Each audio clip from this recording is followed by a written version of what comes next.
मैं गुलाल लेने के लिए तैयार हूँ। छत्रपति शिवाजी महाराज का अपमान हुआ तो कोई भी नगर सेवक और कोई भी आमदार अगर इसके खिलाफ है उसके ऊपर कार्रवाई करो। उसके ऊपर महानगरपालिकेमध्ये ना जे बीजेपी सरकार आहे ना त्यांनाच नकोय।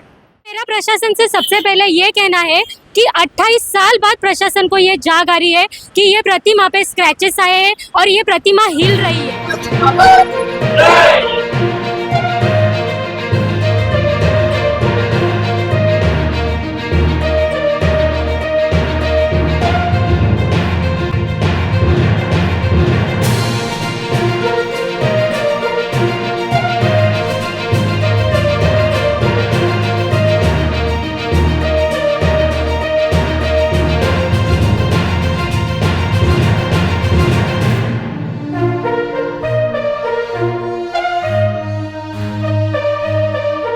मैं दीपा सिंह और आप देख रहे हैं आपका शहर। अभी हम लोग मौजूद है काशीमीरा में, जहां आपको मेरे पीछे ये जो शिवाजी महाराज की जो प्रतिमा है, जो स्मारक है, आप वो देख रहे होंगे। कल मीरा भाईंदर में जो महासभा थी उसमें ये ठराव पास हुआ है कि ये जो प्रतिमा है इसको रिपेयरिंग के लिए दिया जाएगा, बट ये कंफर्म नहीं हुआ है कि ये प्रतिमा को रिपेयरिंग करके यही जगह पे वापस लाया जाएगा और कितने दिन में ये प्रतिमा रिपेयरिंग होके आएगी। तो मेरा प्रशासन से सबसे पहले ये कहना है कि 28 साल बाद प्रशासन को ये जाग आ रही है कि ये प्रतिमा पे स्क्रैचेस आए हैं और ये प्रतिमा हिल रही है। 1997 में जब गिलबर्ट फंडोसा जी यहाँ के आमदार थे, उनके हाथों ये लोकार्पण हुआ था और 28 साल बाद प्रशासन जाग रही है। अब यहाँ काशीमीरा में शिव भक्त, शिव प्रेमी, शिव दैवत मनसे के जो कार्यकर्ता है, जिला अध्यक्ष है संदीप राणे जी यहाँ मौजूद है और उनके जो कार्यकर्ता है, आइए उनसे बात करते हैं और उनका इस पर क्या कहना है ये जानते हैं। इस चीज का मैं निषेध करता हूँ। मीरा भाईंदर महानगर पालिका का भी निषेध करता हूँ, यहाँ के नगर सेवकों का निषेध करता हूँ। यहाँ ठीक है, जो आमदार है ना दो, उनका भी मैं निषेध व्यक्त करता हूँ कि इस चीज के लिए आप आगे क्यों नहीं आ रहे हो। रिपेयरिंग के नाम पे जो फंसाया जा रहा है लोगों को और छत्रपति शिवाजी महाराज का अपमान किया जा रहा है, ये सहन करेंगे नहीं। मैं आपके माध्यम से कहना चाहता हूँ इस आमदारों को, दो आमदारों को और नगर सेवकों को कि आपको ज्यादा रस है क्या इसके अंदर। आप महानगर पालिका के अधिकारियों को, नगर सेवकों को क्यों नहीं बोलना चाहते हो कि यहाँ पे छत्रपति शिवाजी महाराज का अस्तित्व रहना चाहिए। अरे मीरा भाईंदर हो या महाराष्ट्र हो या पूरे दुनिया भर में जो अपन वास्तु 30 साल पहले जो बनाए थे उसका हिस्टोरिकल में उसका जाना चाहिए करके लोग कोशिश करते हैं और आप तोड़ने का कोशिश करते हो। तो मुझे लगता है किधर ना किधर ये गलत बात है और गलत मैसेज जा रहा है। MMRDA के माध्यम से लोगों को फंसाया गया, आज तक फंसाया गया है। दो आमदार चुप क्यों है, ये लोगों के सामने बहुत बड़ा प्रश्न है। मैं आपके माध्यम से कहना चाहता हूँ कि नरेंद्र मेहता साहब ने सभागृह के अंदर बोला था कि इसके अंदर भ्रष्टाचार बहुत बड़ा है, वो किधर गया। इसके लिए मुझे लगता है नरेंद्र मेहता साहब ने अधूरा काम नहीं करना, जो उसके फौजदारी गुना दाखिल होना मांगता है। उसी तरीके से ये पुतला का भी ऐसे ही मतलब विटामना होने वाला है, वहाँ पे वैसे ही निशाबुल होने वाला है। तो आपके माध्यम से मैं नगर सेवक और आमदारों को कहना चाहता हूँ, इस अगर शिवाजी महाराज का पुतला निकालने का कोशिश किया तो आपके घर पे हम लोग आंदोलन करेंगे। मैं सम्माननीय राज साहब के पास जाने वाला हूँ और इस विषय के ऊपर बात करने वाला हूँ। अविनाश जाधव साहब के मार्गदर्शन से, राजू पाटिल के माध्यम से और संदीप देशपांडे साहब के माध्यम से यहाँ पे बहुत बड़ा आंदोलन किया जाएगा। सर्व पार्टी के लोग मैं आह्वान करना चाहता हूँ, पार्टी में सब भूल के आप इस पुतले के संरक्षण में आप आइए।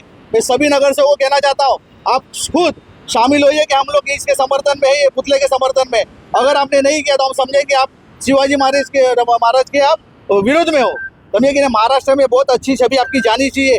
एक बाजू से सरकार बोल रही है कि हिंदू धर्म जगना चाहिए, ये सब बोलने वाली किताब के ऊपर और खाली बुक के ऊपर रहना नहीं चाहिए, उसको इम्प्लीमेंट होना चाहिए, हमारी मांग है। और खास करके MMRDA जो भ्रष्ट सबसे बड़े भ्रष्ट है, अब देखते हैं कि एक भी काम उसने सही नहीं किया है, एक भी काम उसने एक भी फ्लाईओवर सही नहीं किया है। अजूबा के नाम पे जो फ्लाईओवर दिया है मीरा भाईंदर को, उसका ना भ्रष्टाचार हुआ। नरेंद्र मेहता साहब किधर हो आपने गुना दाखिल क्यों नहीं किया। जो 100 करोड़ 500 करोड़ का घपला बोल रहे हो, गया किधर हो। इसके लिए चुप बैठेंगे ना तो आपके ऊपर ज्यादा शक पैदा हो जाएगा। आप जब यहाँ पे आंदोलन होगा, सभी नगर सेवक और दो आमदार साहब को और खासदार साहब को मैं विनती करा था, यहाँ पे हमारे आंदोलन में आप शामिल होंगे। आप नहीं होंगे तो हम लोग समझेंगे कि आप शिवाजी महाराज के विरोधक हो। ख्याल में रखिए। इसके लिए मैं आपके माध्यम से आह्वान करना चाहता हूँ महाराष्ट्र को कि आप जल्द से जल्द इसके ऊपर ये जो कार्रवाई आप करते रहेंगे उसको रुकाओ, अन्यथा यहाँ पे बहुत बड़ा आंदोलन होगा और जो भी नगर सेवक हम लोग टारगेट करेंगे। मैं गुलाल लेने के लिए तैयार हूँ। छत्रपति शिवाजी महाराज का अपमान हुआ तो कोई भी नगर सेवक और कोई भी आमदार अगर इसके खिलाफ है उसके ऊपर कार्रवाई करो, उसके ऊपर जो भी आपको कार्रवाई करने करो, मैं जिम्मेदारी मैं लूंगा। समझे ना। तो शिवाजी महाराज का विटंबना नहीं होना चाहिए, हमारी मांग है। और इसका पर हुआ तो बहुत बड़ा आगूरा आंदोलन होगा। नरेंद्र मेहता साहब को खास करके और प्रताप संडेक साहब को कहता हूँ, इसके अंदर इन्वॉल्वमेंट हुई है।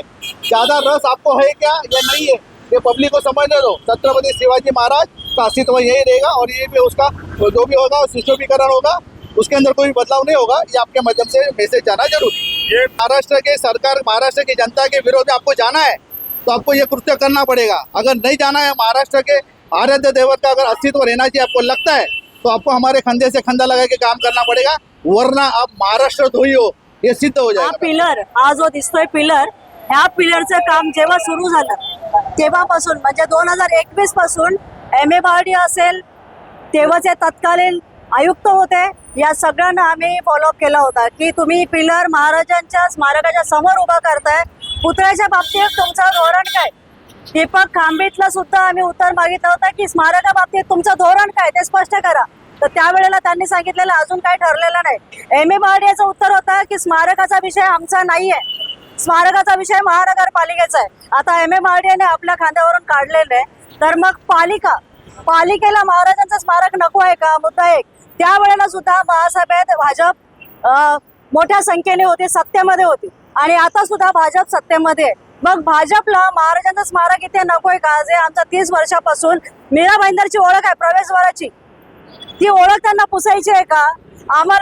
आम्हाला काही घेणं देणं नाही की तुम्ही किती ठिकाणी प्रवेशद्वार करताय आणि किती ठिकाणी महाराजांचं स्मारक बनवताय, पण जो आमचा पारंपरिक जो प्रवेशद्वार आहे तिथलं तुम्हाला स्मारक का हटवायचं आहे?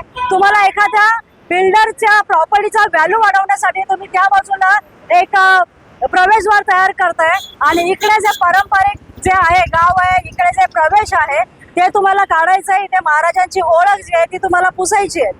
या गोष्टीचा आम्ही निषेध व्यक्त करणारच आहोत. त्याबरोबर मी दीपक खांबितांना एक सजेशन पण दिलेलं होतं, ज्या प्रकारे संभाजीनगर आहे किंवा अन्य प्रत्येक ठिकाणी जे महाराजांचे स्मारक उभे आहेत, आम्ही त्यांना ते प्रपोजल दिलेलं होतं की मेट्रो जाऊ, हायवे जाऊ, काही हो, पण महाराजांचं स्मारक इतक्या भव्य उंचीवरती असलं पाहिजे की मेट्रोतून जाणाऱ्याला सुद्धा ते स्मारक दिसलं पाहिजे, लांबून कळलं पाहिजे की इथे आहे मीरा भाईंदरचा प्रवेशद्वार.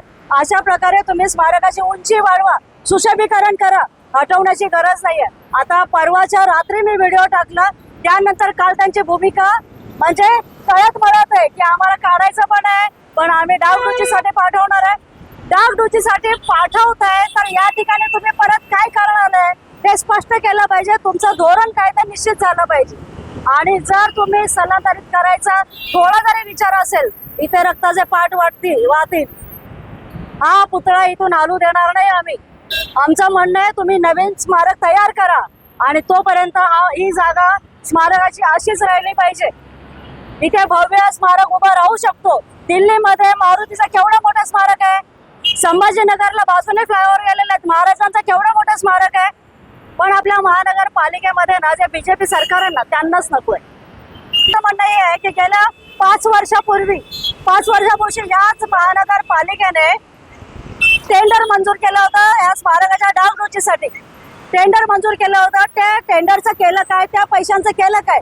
मग जर 5-6 वर्षापूर्वी तुम्ही टेंडर मंजूर केलेलं होतं लाखो रुपयांचं, मग त्या पैशांचं काय केलं? त्यावेळेला तुम्ही डागडुची का नाही केली? 2019ला त्यांनी टेंडर मंजूर केलेलं आहे, मग त्यावेळेला तुम्ही डागडुची का नाही केली? तेव्हा तरी मेट्रो नव्हती, तेव्हा तरी हे ब्रिज चालू नव्हते ना. तुम्हाला माहिती होतं मेट्रोचं काम चालणार आहे, इथे हादरे बसणार आहेत, आमच्या स्मारकाला धक्का पोहोचणार आहे, तुम्हाला चांगलं माहिती होतं आणि म्हणून तुम्ही हा घाट घातलेला आहे. त्यांना माहिती नाही असं काही नाहीये, त्यांनी करायला हवं होतं.